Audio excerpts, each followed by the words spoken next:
बानू, मी आज तुमच्यासाठी निहारी केली आहे जी, हातच घेऊन येऊ का? नको, मला काहीच नकोय. अहो असं कशा पायी बोलतायसा? वाटलं तर वाईस 2 घास खाऊन घ्या जी.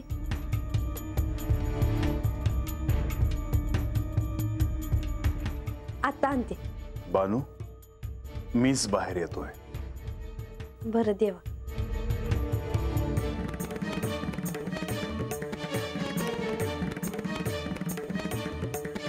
बानू, आता पुन्हा मी तुला शक्ती रूपाच्या काही कथा सांगणार आहे.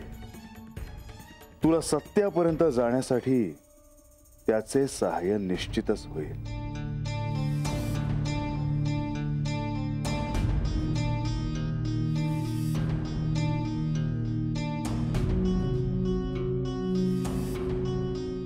हवं तर आता काय बघतायसा? काम पडली आहे ती नव, अजून सरपण लागणार आहे नव. उगा सकाळ झाली का तोंड सुरूच करायचं होय? हा, कवा कवा ग बसायचा की.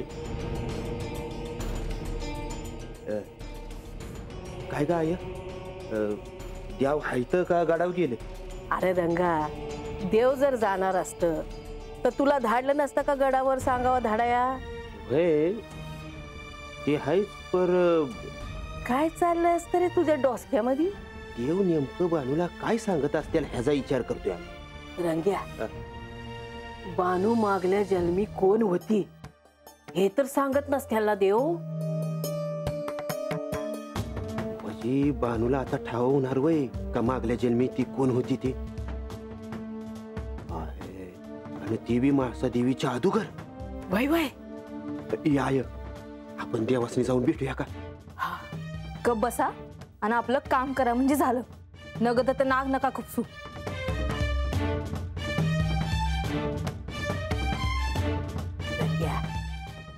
आत काय चाललंय हे आपल्याला ठाव व्हायला हवं. आपण त्यासनी जाऊन भेटूया. हा,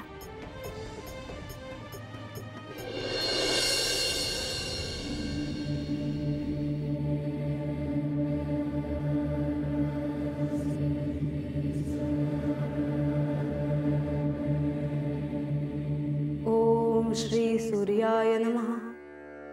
ओम श्री भास्कराय नमः. ओम श्री खगाय नमः. ओम श्री आदित्याय नमः. ओम श्री भानवे नमः.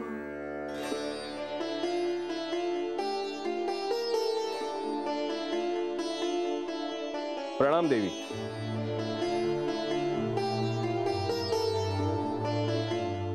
देवी, आपल्याला आपल्या मूळ रूपाचे स्मरण झाले आहे, तेव्हा आजपासून आपण मला अर्घ्य देऊ नये. आजपासून आपण मला नमस्कार करू नये. माझी ही प्रार्थना कृपया आपण स्वीकारावी देवी. सूर्यदेव, जेव्हा मला गतजन्माचे स्मरण नव्हते तेव्हा आपण जे जे सहाय्य केले आहे ते माझ्या स्मरणात आहे. मी आपल्यावर प्रसन्न आहे. मी आपल्यासाठी काय करू? देवी, या शिवलीलेत आपण मला जे आदराचे स्थान दिलेत त्याबद्दल मी आपला सदैव ऋणी राहीन. मला यथाशक्ती जे काही करता आले ते मी केले. यानंतरही जेजुरीत राहण्याचे माझे प्रयोजन आपल्याला कळले असेलच. होय देवी. बानूला गतजन्माचे स्मरण व्हावे म्हणून मी जे जे करणार आहे त्यात आपणही सहाय्यभूत व्हावे. जशी आपली आज्ञा देवी.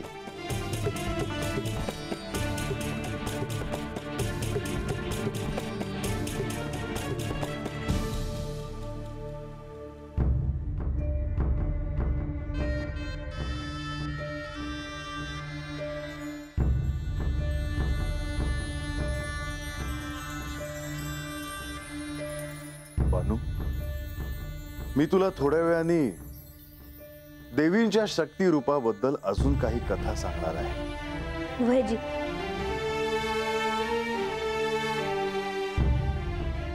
प्रणाम प्रभू.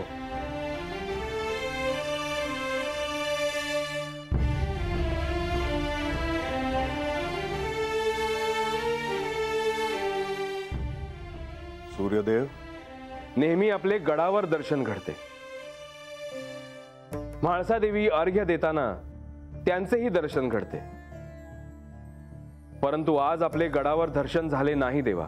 सूर्यदेव, या सृष्टीचे तुम्ही ऊर्जा स्त्रोत आहात.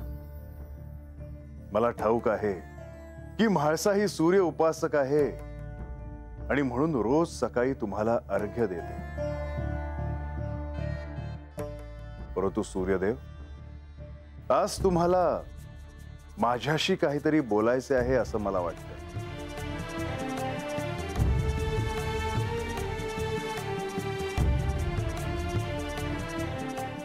सूर्यदेव, निसंकोचपणे बोला. प्रभो, आज नित्याप्रमाणे मला अर्घ्य देताना म्हाळसा देवींचे दर्शन घडले. तेव्हा तुम्ही इथे आहात हे मला त्यांच्याकडूनच कळले. त्यानंतर म्हाळसा देवींनी मला तुम्हाला एक निरोप द्यावा असे सुचवले. सूर्यदेव, मी गडावर यावं असा निरोप म्हाळसेने पाठवलाय, होय ना? होय देवा. मी फक्त माझे कार्य केले. ह्यात जर माझे काही चुकले असेल तर मला क्षमा असावी. नाही सूर्यदेव, ह्या तुमची काहीच चूक नाही. मी माझे इथले कार्य पूर्ण झाले की गडावर जाणारच आहे. आता मला आज्ञा असावी देवा.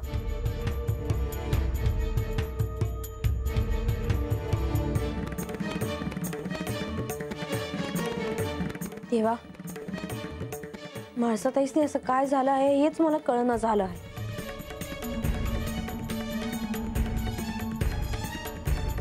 म्हाळसेच्या मनात नेमकं काय आहे? देवा, अहो म्या म्हणले वय तुम्हासनी का हत्तर हवं म्हणून तुम्ही. उलट तुम्हीच मला म्हणलासा का म्या तुला गोष्ट सांगणार आहे म्हणून. आणि त्या गोष्टीत ना मला काय बाय कळलं तर माझंच भलं होणार आहे ना. मग म्हाळसाताईसनी ते नग आहे. नाही बानू, तिच्या मनात असं काही असेल असं मला नाही वाटत. मग कशा पायी अशा वागत्यात त्या? तेव्हा मला तर वाटतंय का त्यांच्या मनात असंच आहे.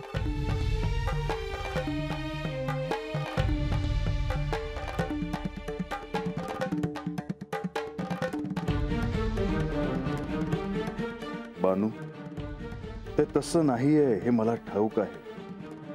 कारण म्हाळसेला सत्य काय आहे हे आता कळलेलं आहे आणि ती आता तुला सत्य कळावं म्हणून निश्चितच प्रयत्न करत आहे. पण बानू, ह्या क्षणी तरी तुला ते कळणार नाही.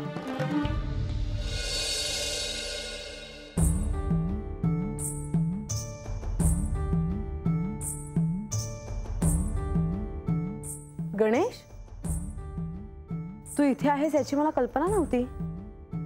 माते, तुला मला काही विचारायचे आहे का? हो माते. हे पुन्हा गडावर कधी येणार हे विचारायचे आहे ना तुला? गणेश, हे बानूला शक्तिरूपाच्या काही गोष्टी सांगतायत. त्यातून तिला आत्मज्ञान होण्यासाठी सहाय्य होईल. आता त्याला किती वेळ लागेल आणि हे कधी येतील हे मी कसं सांगणार? म्हणजे बाणाईला सारं काही कळल्यावरच श्री खंडेराय गडावर येतील? ह्यांच्या मनात नेमकं काय आहे हे मी देखील सांगू शकत नाही. पण मला नाही वाटत की बानूला इतक्यात आत्मज्ञान होईल. सत्य कळणं किती कठीण आहे हे तुला ठाऊक आहे.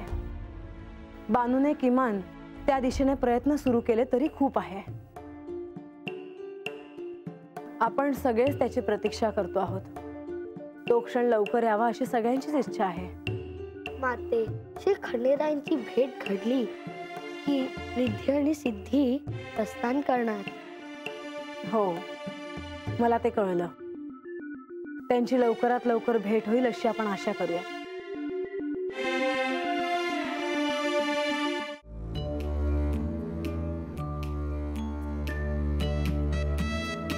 बानू,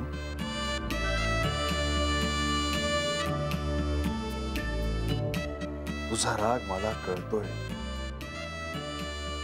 परंतु हे असं का घडत आहे हे मात्र मला तुला आता सांगता येणार नाही. देवा, ह्या समजाच्या गोष्टी तुम्ही मला सांगतायस आहे त्यासने आवडलेलं नसणार आणि म्हणूनच त्या हे समज करत असणार.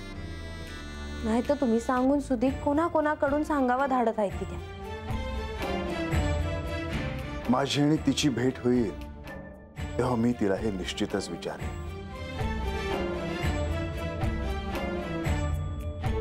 येवा बानू. रंगा, शेवंता, या.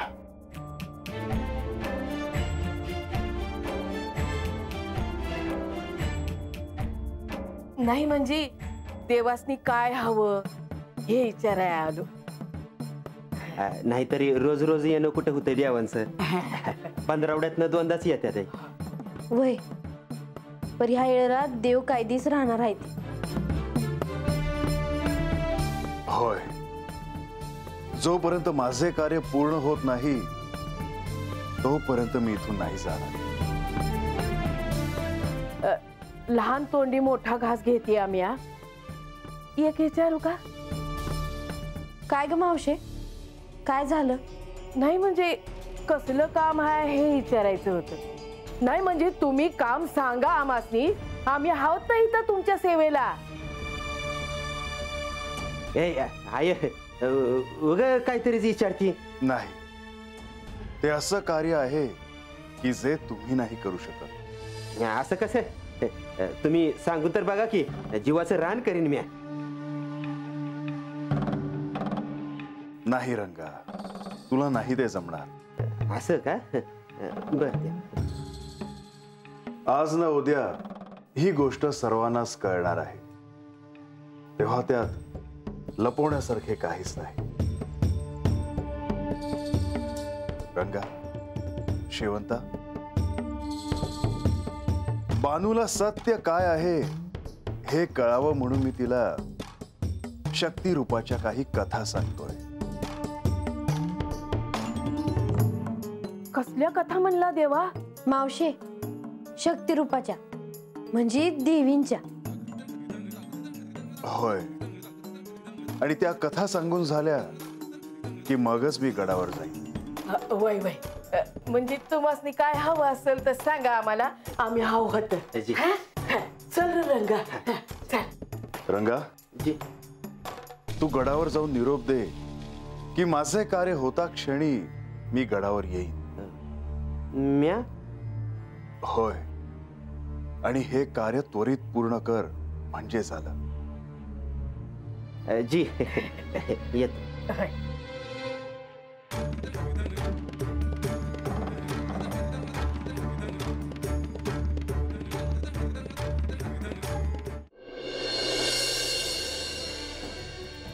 देवा, तुम्ही जे सांगत आहात ते मी ह्या अगोदर कधी बी ऐकलं नाही बघा. आणि समजा ऐकताना माझ्या आतमध्ये काय होत आहे हे मला कळत नाही. जी स्वाभाविक आहे बानू, तुला सत्य काय आहे हे कळण्यासाठी जे जे प्रयत्न सुरू आहेत त्यापैकी हा एक अत्यंत महत्वाचा टप्पा आहे. मला तर किती ऐकून किती नगा असं झालंय बघा. तुला हे कथन करणं हे माझ्यासाठी देखील एक विलक्षण अनुभूती आहे. देवा, ह्या आदिमायाच्या गोष्टीमधून मला हे कळतंय का देवीची किती रूपं आहेत ती. आणि किती बी रूपं असली तरी ती समधी एकाच आदिमाईमध्ये सामावून जातात. बानू, तुला हा भाव कळला ही देखील फार मोठी गोष्ट आहे. देवा, अहो इतकं वरीच झालं लगीन होऊन, पर असं बसून तुम्हासनी ऐकायला मिळालंच नव्हतं. पर आता ते समज भरून निघालं आहे बघा. बानू, एवढंच नाही तर तुला आतापर्यंत जे जे सांगितलं आहे त्याही पेक्षा विलक्षण असं खूप काही सांगायचं आहे. एक प्रकारे देवीचा गोंधळच या खंडोबाने मांडला आहे. देवा, आता गोंधळ मांडलाच आहे तर मला अजून सांगा की बानू, ह्या क्षणी मी तुला जे काही सांगणार आहे ते याआधी कदाचित कोणीही ऐकलं नसेल. ही एक गुप्त कथा आहे. मला ऐकायची आहे जी. ह्यापुढे मी तुला जी कथा सांगणार आहे त्या कथेमध्ये भगवती पुढे मी आणि श्री विष्णू निस्तेज झालो होतो. तुमचं तेज निघून जाईल असं कसं होईल? बानू, मी तुला त्याचीच कथा सांगणार आहे जेणेकरून तुला आदिशक्तीचे महत्व कळेल. मी तर असा विचार बी नाही केला कधी. बानू, मी महादेव रूपात असताना आणि श्री विष्णू त्यांच्या मूळ रूपात असताना या सृष्टीच्या कल्याणासाठी आम्ही दोघांनी अनेक युद्ध केली. दैत्यांना पाताळात पाठवून आम्ही सारी सृष्टी निर्भय आणि शांतता पूर्ण केली. ह्याचे करताना आम्हाला अनेक बलाढ्य दैत्यांना सामोरे जावे लागले.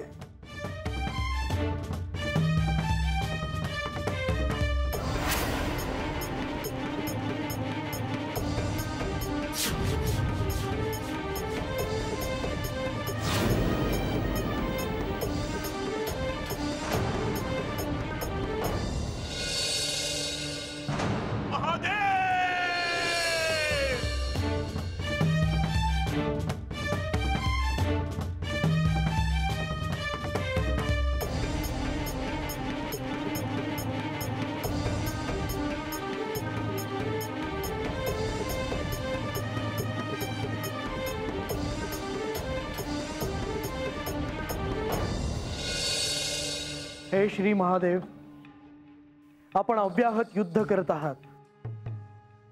आता कोणताही दैत्य पृथ्वीवर आणि स्वर्गात येण्याचे धाडस करणार नाही, कारण त्यांचे जे स्थान आहे म्हणजेच पाताळात, तेथे त्यांना आपण पाठवले आहे.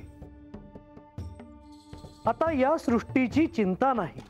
माधवा, आपण ही सातत्याने धर्माच्या रक्षणार्थ कार्य करत आहात. अनेक संकटांना आपण एकटे सामोरे गेले आहात. आपण अनेक युद्धांना सामोरे गेले आहात. तेव्हा आता आपण आपापल्या स्थानी जाऊन त्रैलोक्याचे कार्य पाहूया. परंतु माधवा, तत्पूर्वी आपल्या भगिनी पार्वती हिची भेट घ्यावी. हो, यावेच लागेल, कारण त्यांच्या सोबतच श्री लक्ष्मी देवी आहेत. मग आपण कैलासाकडे प्रस्थान करूया. दोघेही प्रतीक्षा करत असतील. माधवा, केवळ प्रतीक्षाच नाही, तर आपण जो पराक्रम केला आहे त्याचा त्यांना सार्थ अभिमान असेल. पाहूयात. चला व.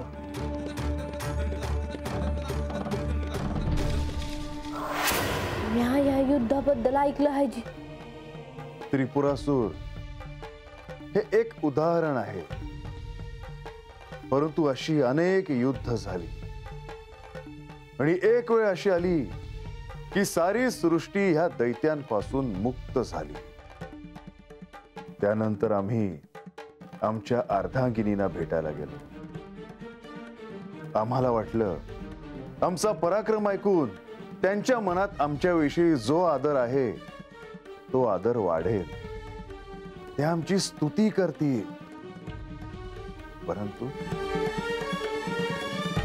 परंतु झाले मात्र उलटेच.